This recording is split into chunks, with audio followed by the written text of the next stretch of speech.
Hi, my name is David Fielder. I'm an actor, here today to represent a talk given by Eugene Halliday on the 7 Tarot Trumps, audio recorded in Britain at his home Parklands in South Manchester in the mid-1970s. The 7 Tarot Trumps are the Magician, the High Priestess, the Empress, the Emperor, the Hierophant, the Lovers, and the Chariot. A previous film dealt with the Magician, and this film will deal with the 6 remaining cards. This card is called the High Priestess. Now, it's called the High Priestess not to represent anything whatsoever on Earth. Earth does not yet exist. This High Priestess is the first ensphering of the power symbolized by the Magician. The Magician enspheres and produces a substance for himself, and this substance is himself in his role as recipient of his own initiative. When you do something, your substance records what you do. When you think, your protoplasm records what you think, and you will have to pay the price of what you think. As a man thinks in his heart, so is he. That means in the heart, in the feeling, in the center of your being, where you think and where you are very glad that you're thinking that thought, and where you think that thought is very valuable and you like it, then the emotive charge on this thinking changes your chemistry so that you actually become chemically prone to rethink this same thought in this same way. You become such a being that generated such a thought. And you are now chemically suffering from the inertia of this process. So we have to think that your substance itself is a precipitate of your own initiative, your own thought, your own decision to create, your own agreement with this idea and that idea. Many people get away with things for years and years and years and distress other people who say, well, there can't be any God in the world because that man is a double-dyed rogue and he's getting away with it. What you are not seeing is the coronary in him at 40 or 45. What you are not seeing is a highly complex series of stress strains in him that will somehow murder him because of his own internal inconsistencies, which he can't see. What you're not seeing is that if he does this, he will transmit also to his children, to the 3rd and 4th generation, the same tendencies to carry on in the same way. We are all inheritors of thousands of generations of people with erroneous ideas who have tried to make us be what they wish to be. And when we revolt, they refer to us as ungrateful children. Here we find the High Priestess, and she is the letter B, not yet gross material particles. Those come later. She represents the first ensphering, and her substance inside this sphere represents the Mary, the cosmic Mary, as opposed to the infinite. Now this Mary has inside her logic, the Logos, which is her son. And this son is the truth, which appears in the functioning of disclosed fear of substance. Now, historically, it is interesting that because of this fact of the substantial origin and the equation of substance with femaleness, that the substance was worshipped. And worship means worth shape. It is worth shaping your substance because the shaped substance is the function embodied. So, right at the beginning, we find at the head of creation, which is set up on the cosmic throne, the figure of a female. But behind this female is the male, God the Father, the Absolute, who generated this woman figure as his own spouse. She is the cosmic Eve, and he the cosmic Adam. And she is an encapsulated and ensphered being designed by the Absolute for the Absolute to enter into and impregnate and produce a universe inside her of manifest form. So she has a very high significance. She represents cosmic, as opposed to infinite, cosmic substance, with wisdom inside her and polarity. Now you observe on the one side a black column, on the other a white column. On the black one we have a B, which is Boaz, and on the other one, the left side of her, a J, which is Yachin. One signifies strength, the other signifies to establish. Both together, stability. But the Boaz one means that when you have a sphere, this sphere itself is buzzing with strength, with power that has made this sphere buzzing inside it, and it desires to carry on with creation. So there's a tremendous urge in the female, the black side of the female, tremendous potential, dark conation. This is the black-faced Mother Kali of the Hindu system. The woman, in her willfulness, is symbolized here with no enlightenment whatever. And this is an aspect in any human being, that every human being is male and female.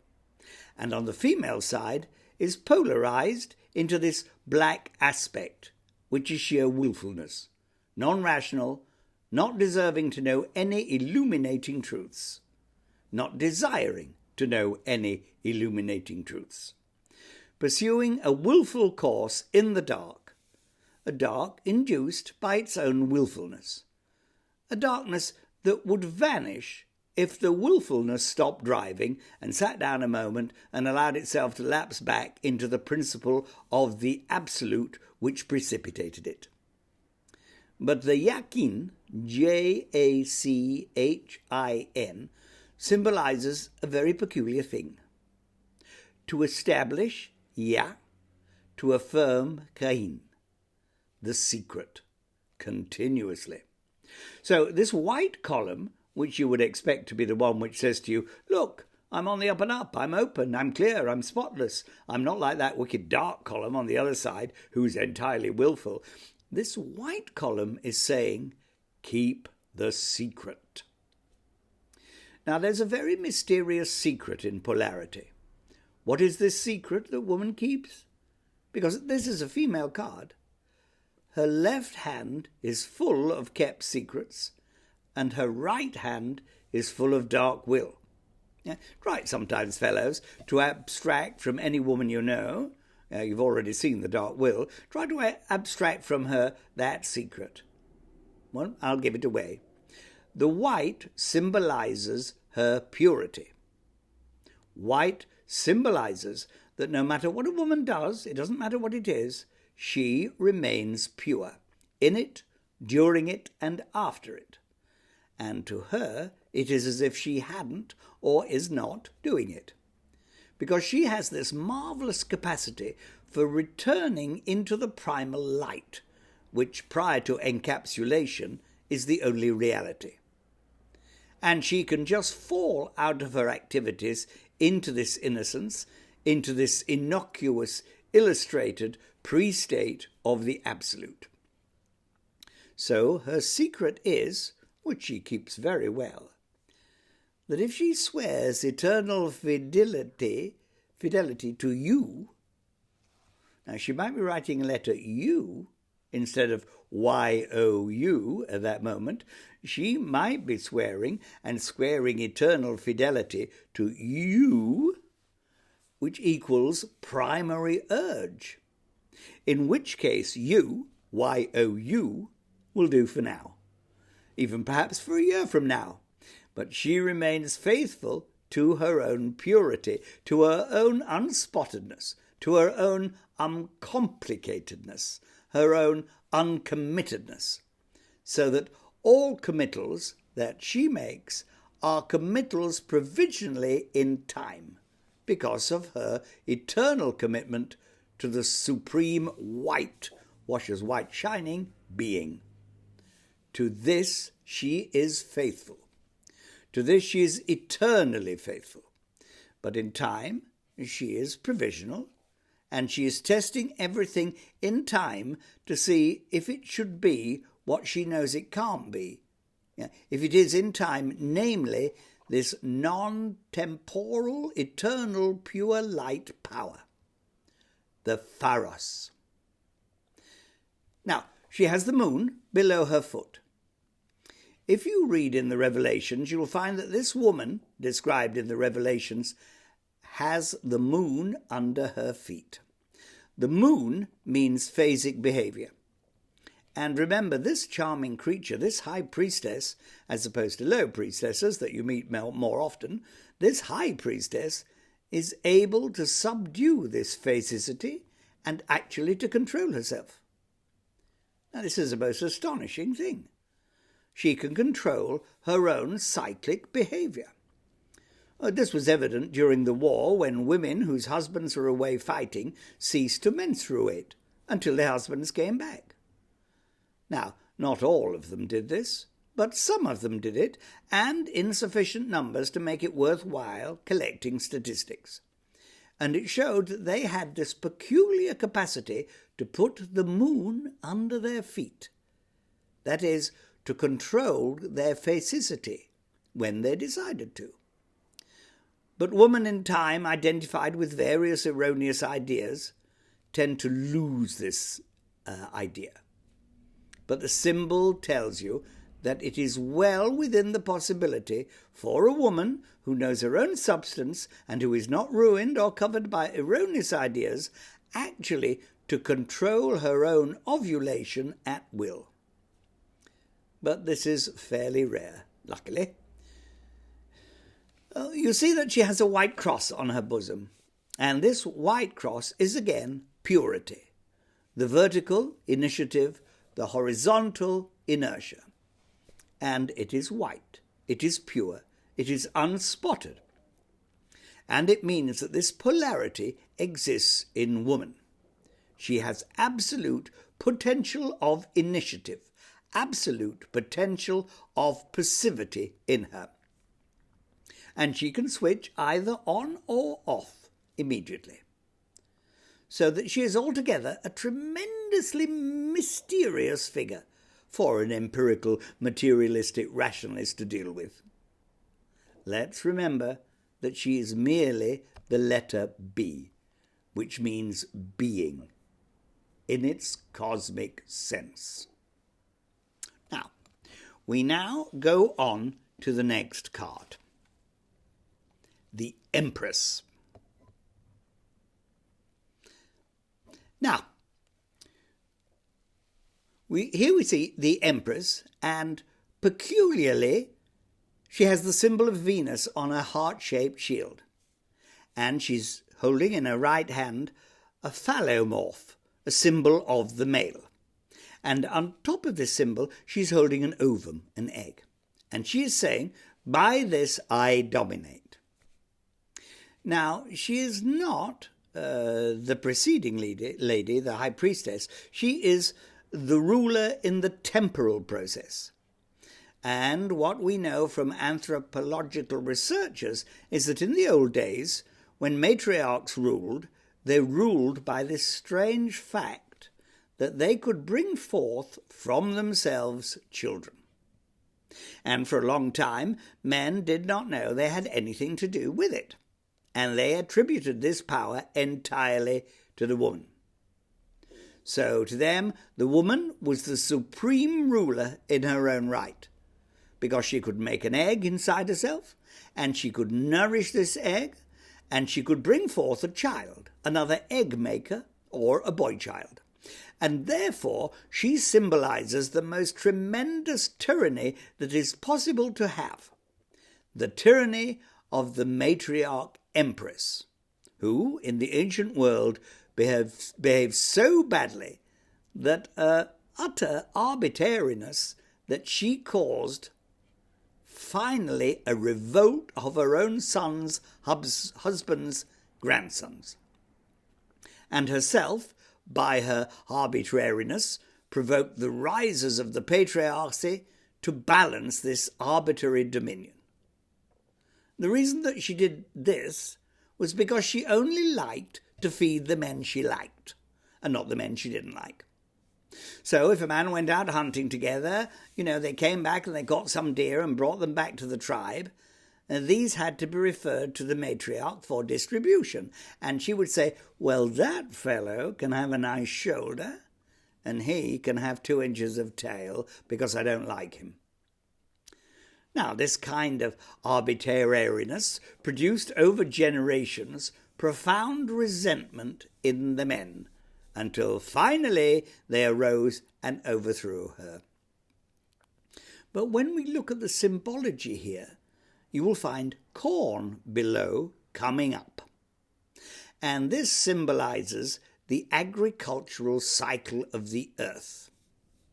And Mother Earth is tremendously important in this symbology. You remember the story of the 3 boys, 2 of whom were brothers. And they were told, the one who was first to kiss his mother will rule the state. And the 2 brothers ran off home as fast as they could to kiss their mother. And the one who remained knelt down and kissed the earth. He ruled the state.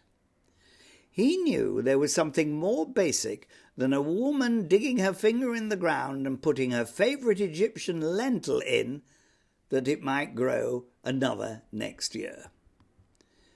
The earth itself, its fertility and so on, its tremendous potential riches, is more of a mother than any temporal, finite, individual female. That is what that boy knew from his father's initiation. But the corn symbolizes the agricultural cycle of the year: spring, summer, autumn, winter. There is a time of sowing, a time of growth, a time of reaping, and a time of enjoying. And the repetition of this cycle was identical. And so there is implicit in the matriarchy subordination to all repetitive cycles.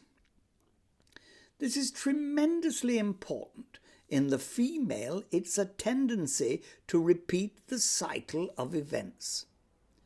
This is most obvious in the sexual situation. It's most obvious in having children. It is most obvious in the tendency for them to prefer substantial security to free initiative. Now, sometimes you see pomegranates on the garments of this lady, and they symbolize, because of their fullness of seeds, her own tremendous fertility. Because any woman, I quote Methuselah here, any woman is a natural enemy to any other woman. For this reason, any woman believes that she could fill the universe with her own progeny. She can have children, they can have children, and they can have children, and within no time we could have 20,000 million people on Earth, all born out of the same woman. This is an amazing fact that is basic and has to do with the mysterious symbol Yakin on the high priestess. Now, she knows this is true. If she were given the opportunity, she could dominate infinite space with her progeny. Any woman knows this. And therefore, any woman, you may say, oh, well, I'm different. I'm cured. I've seen through it. But any woman basically, absolutely basically, is a natural enemy to any other woman. So that any other form of behavior other than a spirited enmity is a sort of compromise with reality.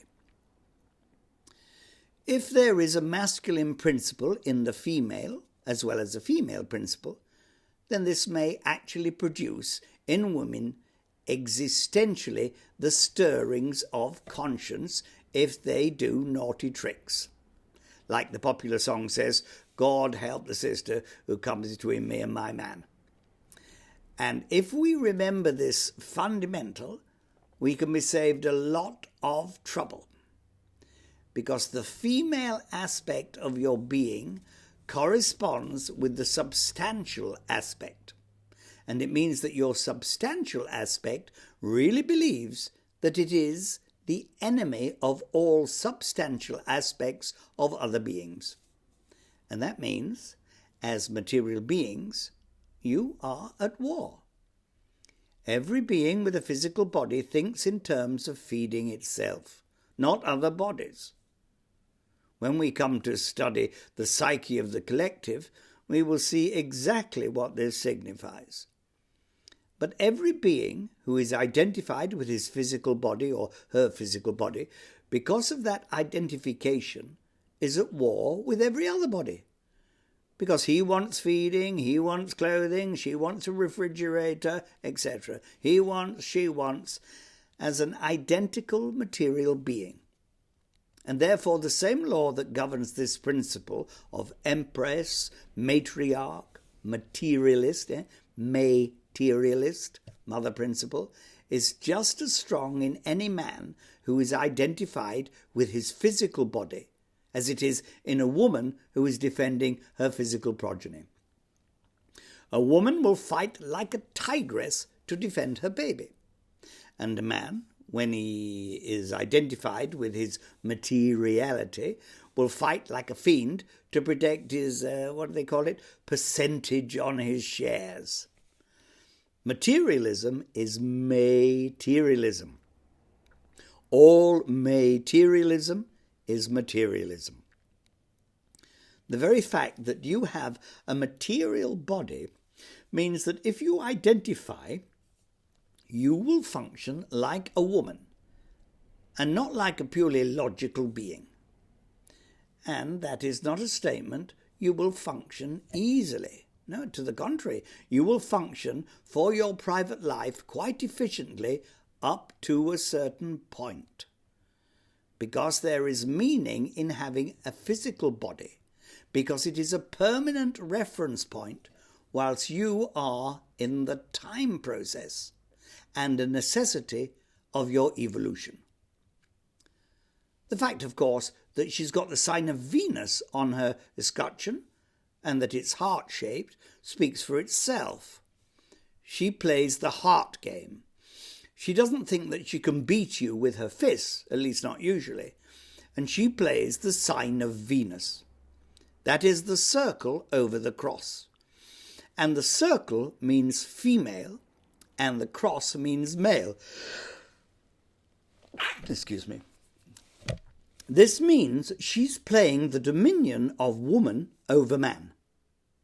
And in an ordinary man, a male, his material being, that is his feminine nature, will try to dominate his logic. It will need things, it will want things. And because of this, it will overthrow his own logic inside him as surely as an external woman will try to wheedle him into irrational activity. Our next card is the Emperor.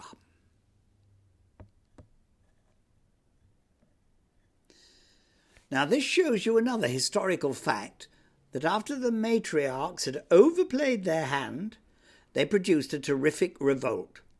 And the men gathered together, and the Greeks fought the Amazons, and the Sabine ladies were raped because of their naughtiness, and the men rose to authority. And the historians will tell you about that at one stroke, woman was reduced by this revolt from the status of goddess, empress, to household chattel or goods. She became a slave with one blow, because the energy with which he had worshipped her when he found out her trickery was the same energy that he used to ill-treat her. So here he is on the throne, and you will observe he has ram's heads on the corners of his throne, and this ram, which is a Hindu mantra for fire, energy, and this ram, which could be called the battering ram that knocks down the opposition, that bangs holes in the city walls. And Aram is Hebrew for high, the mighty, the powerful, he who rules the substance. This man, this revolting man, having revolted against his matriarch, returns to the primary energy that she has been veiling from him. She has been saying, I am the veil in front of the temple for a long time. And now he says, I have penetrated the veil and I know the truth. Ram. In the zodiac, Ram is the cardinal fire sign. It means absolute energy. And he's saying to this matriarch that he's overthrown, I know what you did. You veiled from me that you are fundamental energy, appetival, and you pretended you were not. And I've discovered you. Therefore, I will be appetival energy, and I will do something that you didn't do. I will apply it with formal efficiency, and not by relative cyclic annual inertias. Of course, he's armed. And of course, he's cloaked. Now, you'll notice that his right knee is cloaked. The red cloak there on his right knee symbolizes energy. And it is covering his right knee. And the right means your will, which is manifest. But it is covered over. It is hidden. His will is hidden. But his left knee he has exposed. That is his reason. That means he will give you a reason for everything that he does. If you like reasons, you can have one. You can have a handful if you like them, because he knows how to invent reasons. Because he's been so badly treated by the matriarchs beforehand that he's grown out of his frustrations, out of his resentment, into a rational being. His rationality is nothing but his embodied frustration. The FR in frustration and in fire, and the PR in PYR, in pyre, in reason, in pi ratio, it's all the same. He will give you as many reasons as you like, and at knee level. That is, he will agree. We will have an agreement. You live in your castle, I live in mine. You promise not to attack me, I won't attack you. You've got your spies out, I've got my spies out. You're in bed with my maid, I'm in bed with your wife. Now, this is called fair game at the aristocratic level. There is no mystery here, other than the mystery for people who don't know. Therefore, his favourite slogan is, there are no mysteries to those who know. As for the rest, it is all mystery. But he is self-crowned. He has put himself a crown on of gold, and that means will. He has crowned himself, K-R-O-W-N. Kra is the basis of create and the own. You know about ownership. You create ownership. You say, that is mine. And you write your name on it and you put a flag on it and you get hold of a man and you say, see that? It's got my name on it. It's mine. I'll pay you a threepence halfpenny a fortnight to guard it for me. Here's a large club. And the man is so astonished, he takes the job. Now, after a time, people think, this is yours. And this is crownship. Anyone who can define in that way is entitled to wear a crown. In fact, he's got a crown up here which he wears whether he likes it or not, or knows it or not. So here is this man, and he's carrying a cross. And you notice the handle has become very, very long. It's the Venus cross again. This is a very great joke. The circle is still over the cross, and the cross means maleness, and the circle means femaleness. But mysteriously, the circle is smaller, and the cross is longer. Why hasn't he put the cross, which is below, above? The answer? He's no fool. If he put the cross above, everybody would know that he was saying, I'm superior to woman, and that no gentleman would ever say that. Well, look up the etymology of gentleman, and you'll find out why. And now, our next card, and we come to the high priest. And these two, he's the brother of the emperor, have connived together.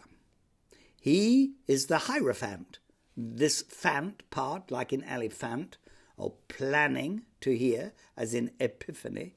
He's the one who will give you the appearance of hierarchy of power. Hieros is his priest, hierarchy. And I will give you the appearance of hierarchy. What is the appearance of hierarchy? A very large building with spires or domes, according to period. It is certainly very big, so that when you go inside a well-built cathedral, the first thing you feel, standing in the nave, is like a knave. The whole game is to make you feel your minitude in the presence of this colossal structure. Even if you go into that Wren building in London, it actually impresses you by its sheer size. And this is the appearance of hierarchy. For the appearance of hierarchy, you need magnitude to impose, relatively, minitude on the observer. So he connives with his dear brother, the emperor, to make the appearance of power bigger and bigger and bigger. So if you go into ancient Egypt or Babylon or India, you find absolutely fantastic things which are called temples of the Most High God. In a flat land like Egypt, they just dragged stones from anywhere they could find them and made their mountains. But in India, where they had lots of nice mountains, quite simply, they took a mountain and they carved into the mountain and left bits of it standing up, and they look like columns. And there are gods and magnificent scenes from mythology, all carved out of a single mountain. Now, this is tremendously impressive. No human being can go there without being impressed by the magnitude of the undertaking, and it makes him feel like a mini being. Now, so here we see two gentlemen before him who have had their hair removed from their heads by special dispensation under razor to remind them that Samson, when he lost his hair, was weak. That to cut off this part of the hair means I am not boasting. If you examine, say, the ancients, they often used to tie their hair in a tuft. You've seen that in the samurai. And they say, well, if Cox can do this, why can't I do it? So I'll grow my hair up a stick and decorate it. And this they did to symbolize power.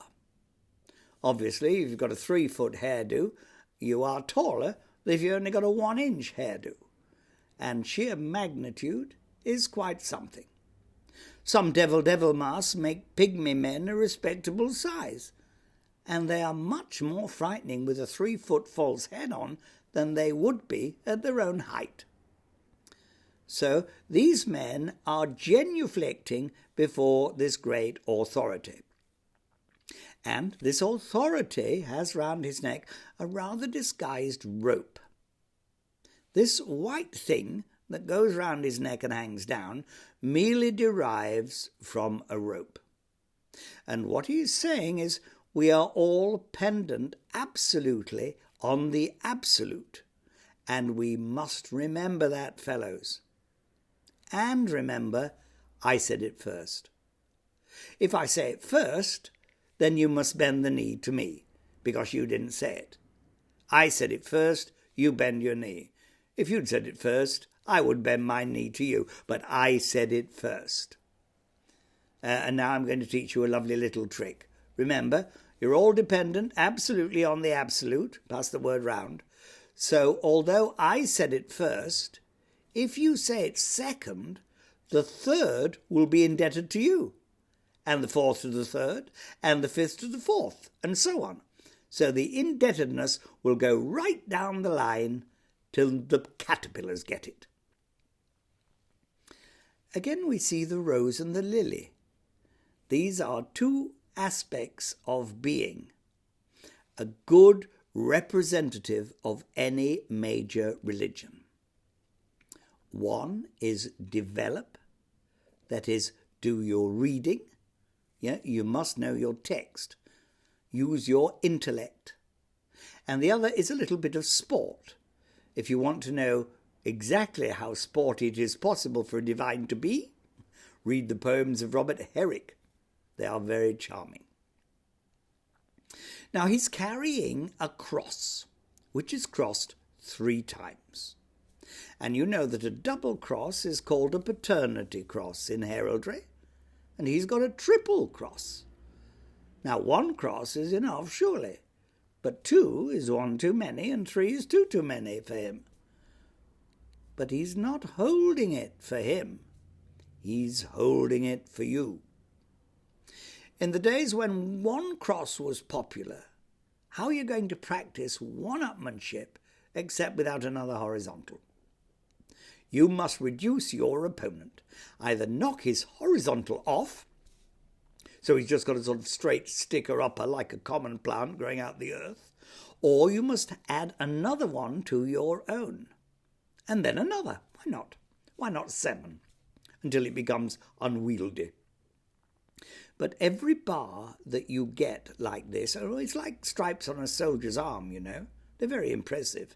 If you see a large army of people with no stripes, you suddenly see one with a stripe, and the one with a stripe has the nose slightly up. The mind unconsciously associates the up nose with the stripe. And if one has 2 stripes, the nose goes higher, and 3 higher still. How many stripes will he get? And then crowns and wings and all kinds of things. And these are absolutely astonishing in their influence, because they mean something. They must do. I mean, obviously, if you're wearing them, they mean something. And if they mean something, and if you don't know what it means, well, you'd better be careful. That's very, very important. Therefore, he carries a cross of crosses and says, well, you see, really there are 3 worlds. There is the fact that we are crucified intellectually on ideas. The fact that we are crucified emotionally on our likes and dislikes, and the fact that we are crucified on our ancestral impulses. We have ancestors, and these ancestors have left in our protoplasm records of all the things that they did that they liked doing. Sometimes they like courting ladies, other times they like removing heads. But you are full of impulses from your ancestors, some to destroy and some to make love. But they are there, and they are the lowest bar on that triple cross. Now, I haven't mentioned the cross keys. Now, the cross keys, of course, are supposed to come from Peter. But careful reading of this particular passage will show that it's nothing whatever to do with Peter. It has to do with the concept of binding and loosening. I will give you the keys of binding and loosening. And what it means, quite simply, is this.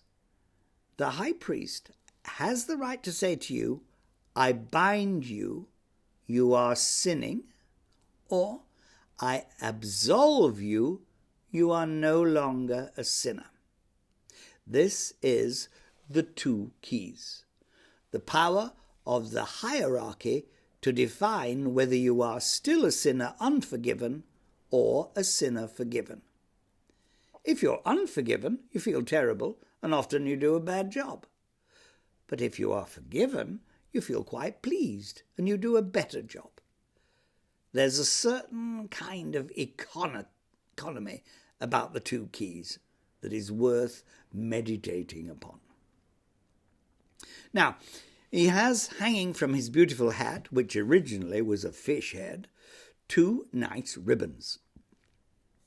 And they symbolize that whatever he says must be taken in a sense other than he says it, in order to get it right.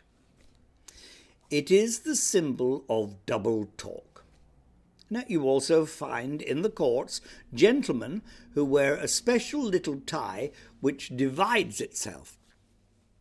And it means whatever I say, I must warn you before I say it that it can be taken in more ways than one.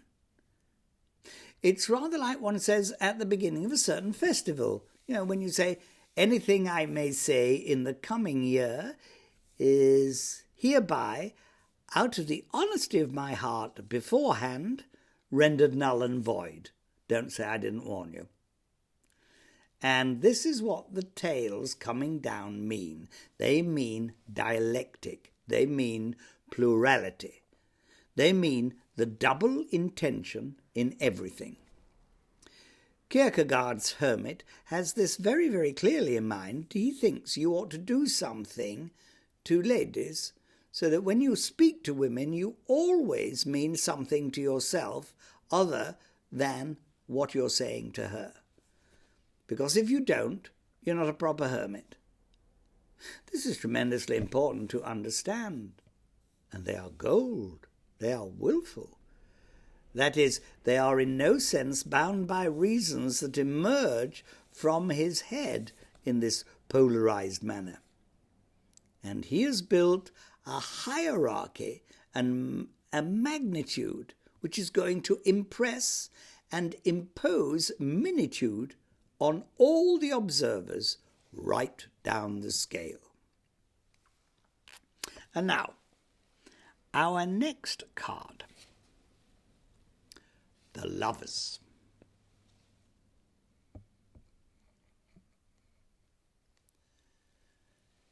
It symbolizes man and woman on earth after the emperor has overthrown the empress and the Hierophant has connived with the emperor to make a social structures, rules and ethic.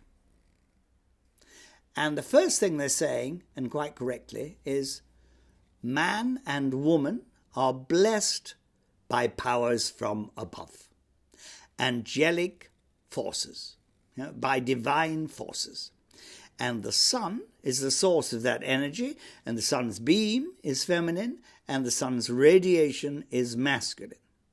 And so the radiation force comes down in Adam, and the beaming force comes down in Eve, which means development energy.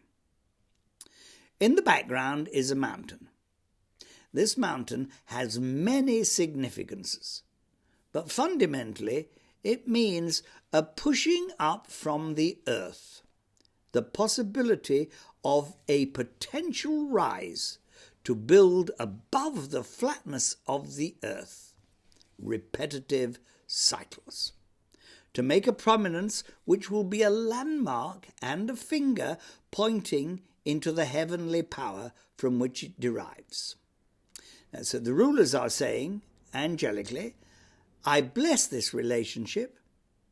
This is all major religions saying, sex is sacred, sex is holy, marriage is sacred, marriage is holy. Remember what we said about the beginning of wisdom. In the beginning, in the game, the lily signifies the necessity of persuading human beings to relate to human beings and not to other beings, as indicated in this card. The lovers must believe that their relationship is sacred and holy and absolutely divinely justified and angelically guarded. The angel there means messenger forces from solar energy coming down into the male and female to bring them into relations. The same force that comes from the sun as radiation appears in man as intellectual. The sun's beams, and that includes the whole solar field, appears in woman as her very being. Therefore, in the Revelation, she's said to be clothed with the sun, just as she has the moon, phasic behavior, under her foot. So she is clothed with the sun. And the sun's metal is gold, and that symbolizes will. And therefore, she is a being of pure will. She is a will being, will to be. The man is radiating, the man is giving out. The man is investigating with his shafts, his spears of light, with his intelligence, investigating the infinite. So the Hierophant, the high priest, has formulated an ethic, a rule of sexual relations and marital relations, in order to help the emperor to establish a state on earth. And there must be a stability of relations. And humans must belong to humans, and higher humans to higher humans. So there's a hierarchy within the human race.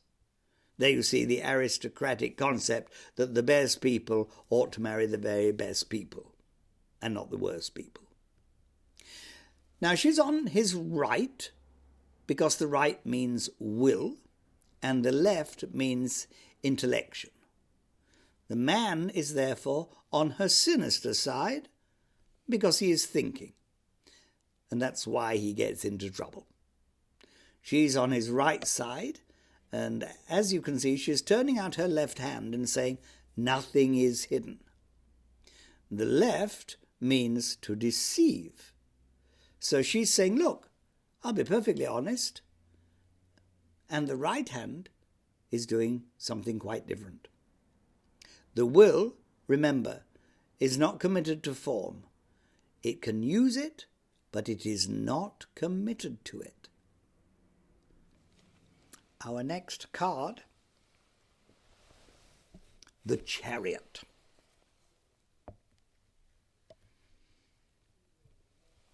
Now, here we see a man symbolizing a very peculiar thing.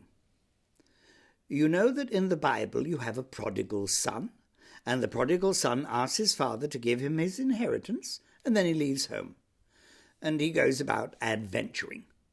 And eventually he gets right down to living with pigs and eating husks. Now, pigs symbolize obstinacy, and husks the most superficial externals that it is possible to have. So, in the end, the state of that fellow is a being at the bottom. To be in pure obstinacy and the most superficial it is possible for a human being to become. But there is another aspect to him which is tremendously important. In the Bible, after the murder of Abel, a new son was given in his place called Seth. And out of this son there emerged a line which were later called the sons of God, whereas the linear descendants of Cain, who was a murderer, are called sons of men. So you have sons of the principle of unity and sons of the principle of plurality. So this charioteer symbolizes the illegitimate son of aristocracy, either military or ecclesiastical, either the warrior caste in India or the priest caste. And he's driving along, and you notice he has on his chariot a little golden disc symbolizing the sun. And it has wings, meaning thought, blue wings. That means you don't only have a will, but you also have thought. And this thought has come out of frustration because, as a bastard son of a good father with a great empire, naturally you think you're entitled to the empire when the father dies. And therefore bastard sons need watching when kings die, because normally they will try to secure the throne. But this particular charioteer has on his escutcheon a top spinning. That means a disc with a peg through it. Now the symbology of this is tremendously important, because the lily and the rose are in that top. The vertical is the rose, and the round disc is the lily. And he must keep this top spinning for balance. The bastard son symbol being the top spinning. That's your disc's edge on the horizontal, and the vertical is the pin through it. And the reason it belongs specifically to the bastard son is because he is the one who has no official support. So if he's going to get on a throne anywhere, it'll have to be by initiative. Now, he can't rely on the mechanics and inertias of evilatory forces and social inertias coming down to impose on him the crown that he may not in fact have the initiative to keep. The real king has initiative, and that means the symbol of the top is applicable to the man of initiative. And the bastard is the only one who is really under threat of not arriving on the throne unless he uses his initiative. Anybody else could have the blessing of his father or of the mother or of the archbishop, but the bastard must fight his own way there. The top reminds us that he must never forget in himself that his equilibrium depends upon his initiative and his will. And his physical body inertias, the spinning disc, his feminine nature, this constitutes his centrifugal force. He initiates the spin, and the mass of his body keeps it going. This means that when you initiate an idea in your physical body, in your brain, and you put it in, and then you push it hard, and you repeat it until it establishes a neuronic cycle, a nerve circulation, and it keeps going. Well, the power of that kind of thing is shown in a very simple experiment where you take a piece of jellyfish, cut a ring out of it, of living jellyfish cells, and you stimulate this ring with a little electric shock, and a ripple goes round it. And when it comes back to the point of the original shock, it keeps going round. It is self-stimulating. With your initiative, you can establish inertias inside yourself of truth or falsity. Many inertias are false, but truth can be established in the same way that falsity can be established. So, the top symbolizes self-equilibrium through continuous initiative, here and now. If you don't respin the top, it will fall. And that's an absolute rule. If you don't keep the initiative inside your being, in your own mind, in your own body, the inertias of the patterning of your ancestors will get you, instead of you getting you. Either you keep the initiative, or your ancestors have it. In one sense, we're all bastards, aren't we? You're all bastards if you think that you have a terrestrial father when your only legitimate father is God. Because as Thomas, a poet, once said, between your love and my love, God slips the baby. No terrestrial man knows enough about biochemistry to design a sperm, and therefore he is not the father. There is only one father, and that is God. And Jesus Christ is a bastard from time reckoning because he's not got a terrestrial father. Neither did Gautama Buddha, neither did Zarathustra, neither did Lao Tzu. In fact, all the best people are bastards because everybody is a bastard really, because God is the supreme father and all derives from this concrete functional absolute. Now we observe that he has two sphinxes, and they're pulling his chariot. Now, you know the sphinx is a mysterious animal, and it symbolizes 4 different beings in one. They will reappear on another card later on, but they symbolize, in this human head on them, humanity. In the wings that they should have in their full form, they symbolize the intellect, the eagle's wings. The back legs are supposed to be the legs of a bull, which means your physical body, your earth nature. And the front legs are the lion. And the lion is your courage, your heart, like Richard I. So every human being is a physical being that is a bull. He is a being of heart, feeling and courage, that is a lion. He is a being of intellect, that is an eagle. And he is a human being. He has a human face. And this human being has the peculiar job of coordinating a bull and a lion and an eagle and persuading these in himself to drag his chariot, which is his own being.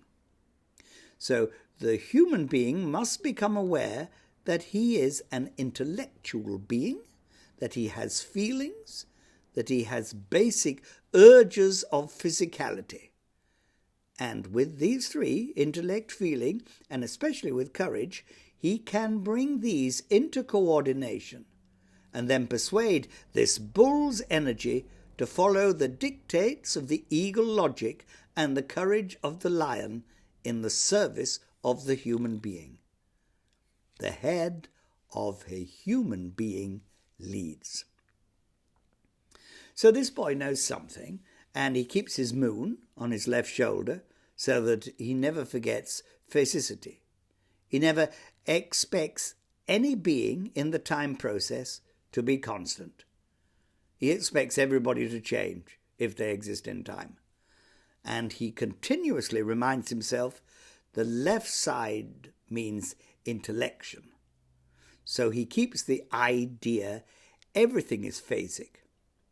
Today's promise is tomorrow's lapse in temporal beings. That is the rule, and this he never forgets.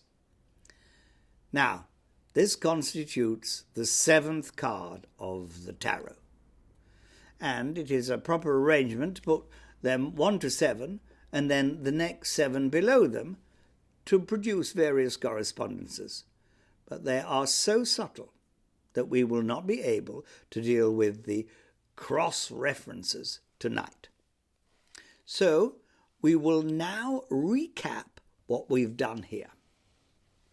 And we will say we started with the magician, the absolute, which is functionally concrete, that is holistically seamless, that is not made of atoms, not made of parts, and that whatever exists in the whole universe is nothing but the same concrete absolute functioning in a particular way. That means that a human being, just an ordinary human being, a bus driver, a prime minister, whatever he may be, he is the absolute concrete functioning in that way peculiar to that being that you are observing. And this means that never at any time can you, as a human being, be severed from this concrete absolute whole.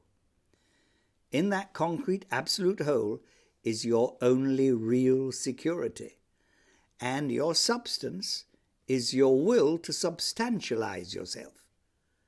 You have no substance other than your own will to self-substantialization. This same power encapsulates and produces our next symbol, the sphere of the High Priestess. And this is cosmic. This is pure wisdom. And that means non-analyzed total knowledge. absolutely interpenetrating itself, so that all its parts are in no sense out of relation. It is permeated with significance right through itself. And at that level, it can control its own physicity. And at that level, it has two aspects: a dark aspect, a tremendous drive to fulfill its own will, and a light aspect to affirm the necessity for secrecy about the nature of purity. And that is total uncommittedness. If somebody tells you you're a sinner, you can say truthfully, "Oh, that refers to my temporal activities up to now. But absolutely, I'm spotless." Now, I didn't invent that. That happens to be a truth. St. Paul puts it in this way. He says, "The devil's chief weapon is the conviction of sin." That means if you can be persuaded that you are a sinner and define the sin as a private, egotistical, negative act, and then on the basis of this then condemn you to negate, destroy your will, and reduce you, so that you spend the rest of your life compensating for this sin. Now, you may go to the jungles of Africa and have reverence for life to beetles in the jungle to compensate for a sin. This is the conviction of sin. But if you understand that principle, Yachim, affirm that secret, stabilize yourself, and say, "I am not touched fundamentally by my behavior. I am as pure today as I was before I fell in the tar bath, and underneath the tar, I'm still pure." And then the devil cannot get you. Nobody can get you if you know that your sins are superficial. They can only appear on your periphery. Those erroneous ideas, they cannot penetrate to the depths of your being, which is a spotless white light from the eternal. Next, we had the Empress. She's the first temporal authority, the matriarch. She overplays the game, and remember that empresses still overplay the game. They have favourites of the heart and the affections, which cause them to behave irrationally in their behaviour, so that they create resentments. And the resentments they create feed back, and they eventually overthrow them. So any modern woman who feels this matriarchal tendency to dominate a situation in terms of her own willfulness, well, she may get away with it for weeks, months, even years, but she cannot get away with it forever because she is breeding resentment all the time. And one day it will overthrow her. In the same way that a man, if he allows his materialistic self-projection bias to dominate him, it will overthrow first his reason and make him make mistakes, and then the mistakes will feed back and they will destroy his material body.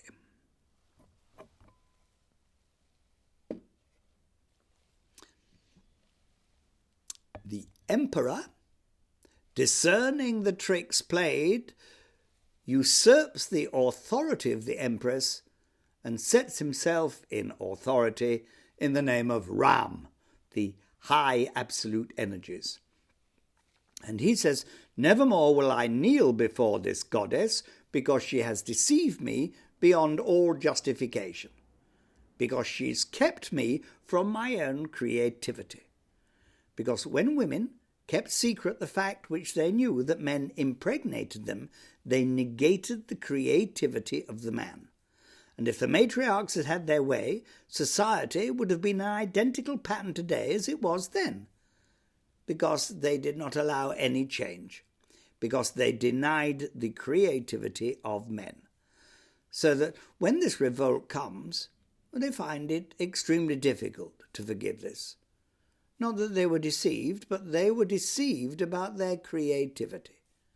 That they were told, you cannot create, you're merely slaves to my magic. And when a creative being is deceived and made to be non-creative, and then later discovers that he could have been creative, well, he gets very, very annoyed. So the emperor overthrows it, and he carries in his symbol the same that she had, but he's now elongated the male aspect and reduced the female. But he has put her underneath him. He has put her on top, because he knows that fundamentally her willfulness and his willfulness are the same. And he's going to use his willfulness instead of hers. Therefore, he studies the same symbol, but he gives it a different interpretation. The high priest, the brother of the emperor, connives with him to establish a tremendously impressive, colossal series of symbols which will relatively produce minitude in the observers, so that man will realize he has nothing compared with the great cosmos itself. And on the basis of this, he will establish a hierarchy of knee-benders. Now, they have their function because until a human being can control his own eagle, his own lion, his own bull, he deserves to have his leg pulled. And these are the chief leg pullers. They are pulling the legs of the human race for the sake of human evolution, not merely for monetary gain. That is an accident that happens to large organized religions. The accumulation of fortunes is just an accident. It's not by design that it occurs, and therefore they never feel guilty about it. It's just that small coinage wears holes in pockets, and it's less likely to do so in brass trays. The lovers, as we have said, symbolize this.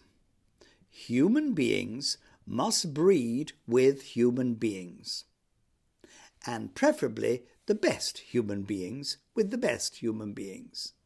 And out of this will come progressively a more and more evolved humanity.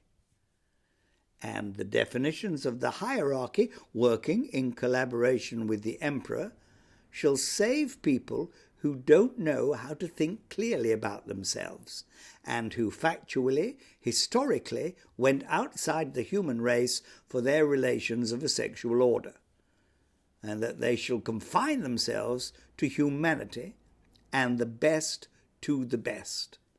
And out of this they will build up from the earth a mountain of attainment by selective, intelligent breeding. Now, there's a lot of people in the world who are profoundly disturbed by anybody who talks about selective, intelligent breeding, because a lot of people in the world think they're not intelligent, and they think that they are not going to be allowed to breed. Now, if there is a mistake at all on the part of the men who were talking about selective breeding, it was to mention it. Because obviously they shouldn't have mentioned it. They should simply have got on with it without arousing the opposition. But some of them had a sense of humour and said, if we do mention it, we will create such opposition that we will sharpen our own wits. And because of the fact that an emperor or a hierophant has gone down, the sons of God have gone with daughters of women. Somewhere down below, there are intelligent people, and they'll get the message, and they will select, and the whole human race will gradually climb up until it reaches divine status. So even in exposing this relationship, in showing it in its starkness, different functions for men, different functions for women, and nothing but function is the difference. They're not protoplasmically different, they're only functionally different, physically, emotionally, mentally. In exposing this, it sharpens up the evolutionary interplay. the sparks of the two poles.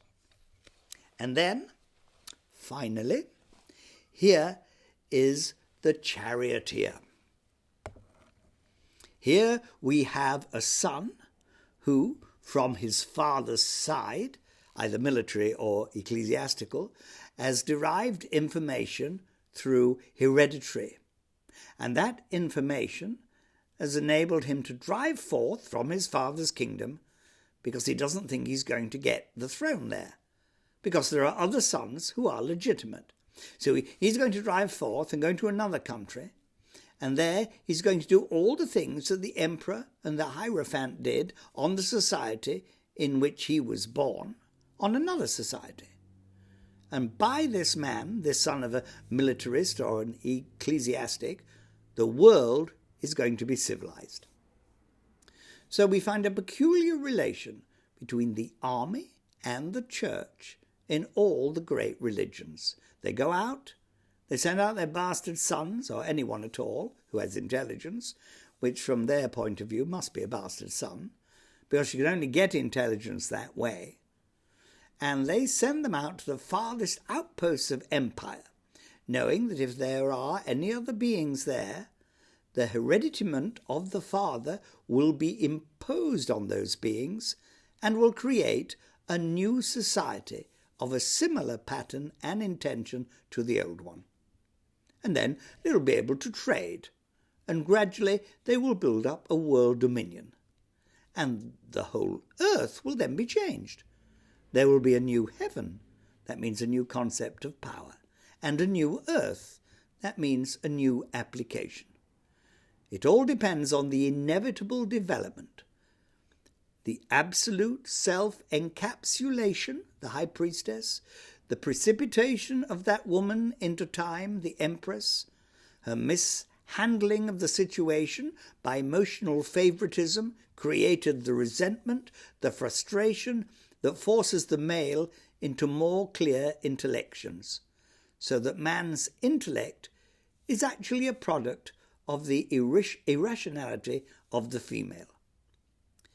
And then the intellect of man revolting and establishing a counter-hierarchy to the female's malarchy, then the designing of evolutionary rules for the human race by the hierarchy, the rules of the sacredness of sex and marriage, and then the production of the bastard son who goes out in space to make another world, another society, ever climbing to a higher and higher level of self-conscious will, until that particular top spinning there is the key to the development of every human individual. Remember the top, the peg through it, the letter I is initiative, masculinity, intellection, and the disc through which it goes symbolizes inertia, repetition, the feminine, the material. And you have both aspects, and you can only keep your balance by continuous use of your initiative. If your initiative fails, your top wobbles and falls. So there is a simple symbol in the meaning of the whole sequence of cards. The absolute as precipitated and always in the bastard son, always in the Christ figure, the Buddhist, the Zoroastrian, the one with no father on earth. He is the recipient of the absolute will to deny terrestrial paternity and thereby to become an individual in his own right, self-determined, self-reflexive, self-volitional, self-evaluating, and able to create a new world as for himself. Now, I think we have done enough for the time being. We have only done 7 cards, but it is enough. Thus concluded Eugene Halliday. Thank you for watching. Goodbye.